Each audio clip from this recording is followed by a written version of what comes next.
el hecho de que siempre vamos a tener trabajo. Cuando surgió lo de la propuesta de Fukuyama del fin de la historia, muchos colegas, yo a veces creo que pensaba, se nos acaba el trabajo, porque realmente él lo que quería decir es que la historia, y se equivocó, llega a un final balsámico donde ya no va a pasar nada, pasó de todo desde la caída del muro de Berlín, ¿no? Respecto de lo otro, yo creo con toda sinceridad que la historia oficial, que se llama así, se corresponde con la actividad de una minoría de colegas que están vinculados al poder político, etcétera, y que no nos compromete tanto a la gran mayoría de los historiadores y de los profesores de historia, que yo pienso que se puede hablar tanto en el caso de España y de Europa como de América Latina. Y las clases que damos son clases, pues eso, de la historia nacional o del continente o universal, etcétera.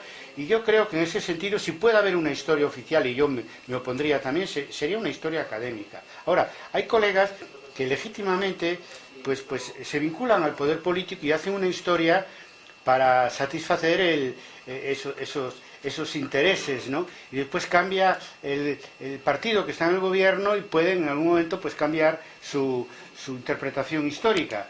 Bueno, esto es una democracia, ¿no?, política, y también la academia es libre, ¿no?, y tienen todo el derecho, y a mí no me disgusta siempre y cuando no se identifica al conjunto de los historiadores con una especie de servicio al poder. Tiene...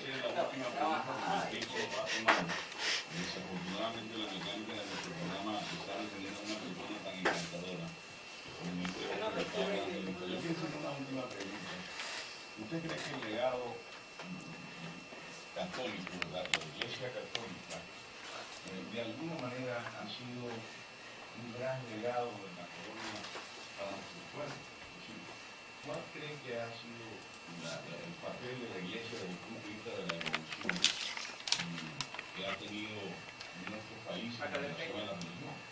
Bien, yo creo que en general la historia de la Iglesia es una historia muy diversa. Es una institución que ha nacido con el Sermón de la Montaña, donde decían que los últimos serán los primeros y que antes que entre un rico en el reino del Señor entrará un camello por el ojo de una aguja. Así empezó la Iglesia, y después pasó por la Inquisición, en algunos casos complicidad con el nazismo, y ha nacido también la teología de la liberación. Por lo tanto, es una historia muy diversa. En este sentido, yo creo que la historia durante la época de la conquista por parte de los españoles ha sido una historia, por un lado, muy vinculada a la conquista, es decir, el misionero iba con el conquistador, pero también es una historia que ha dado lugar a Bartolomé de las Casas y a los jesuitas, y ha sido también diversa en este sentido. Eso en términos, digamos, sociopolíticos. Otra cosa distinta es toda la aportación que ha podido dejar aquí, la huella que ha podido dejar la presencia española pues en la cultura, que entre otras cosas nos están permitiendo comunicarnos en este momento y en otros temas, ¿no? Pero de una manera a veces un poco contradictoria. Aquí la Ilustración llegó a través de España, pero sirvió después para expulsar a los españoles y conquistar la independencia. O sea que ustedes en ese sentido se han beneficiado, y también de la tradición religiosa más vinculada al mundo indígena y a los pobres, etcétera, pues también ahí ha surgido modernamente la teología de la liberación.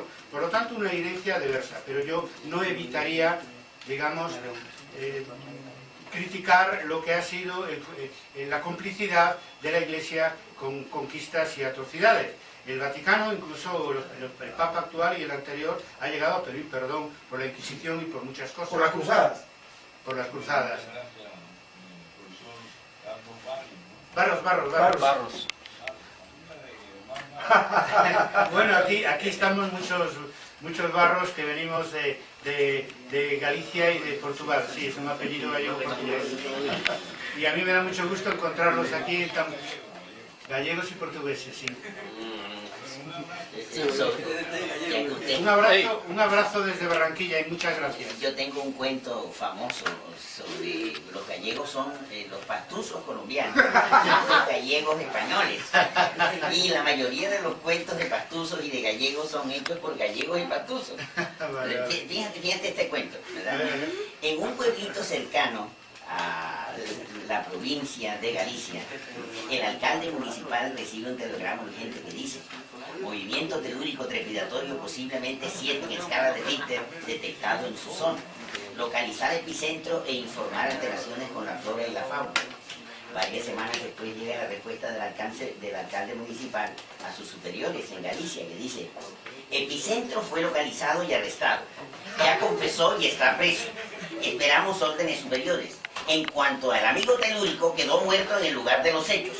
El tal Richter y otros 7 sinvergüenzas del movimiento trepidatorio se volaron, pero ya casi los pescamos. Y a la tal flora y la fauna las echamos del pueblo por collas. Nota, no habíamos podido informar antes de todos estos acontecimientos porque aquí hubo un terremoto del carajo. Bueno, ya veis que nosotros nos reímos de los chistes de gallegos. Si hace falta. Muy bien. Hombre sabio, con el que da gusto conversar y que desafortunadamente tenemos que terminar porque nuestra mecánica del programa no nos permite seguir desarrollando una conversación. Pero ya lo tendremos codificado. Esperamos que nos dejen la dirección, toda su locación para establecer contacto e interactuar, aunque cuando sea por imagen. La página web de él, a ver, la tenemos acá registrada. Tiene más de 1 millón de visitantes, ¿tiene? No, tiene 4 millones de visitantes hasta finales del año pasado. Y es, vamos a ver, yo no sé cómo decís aquí, www.h-debate.com.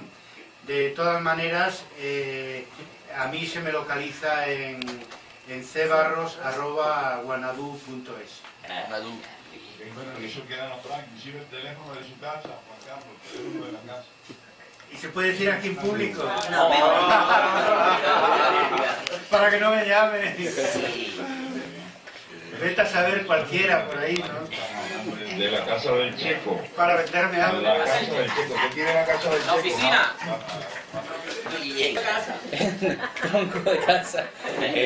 Bueno, hay que comunicar que la oficina de Checo está, por motivos de remodelación, está cerrada en el día de hoy. Bueno, nuevo sabor y nuevas locaciones en la oficina de Checo. Y anunciándoles desde ya que el próximo...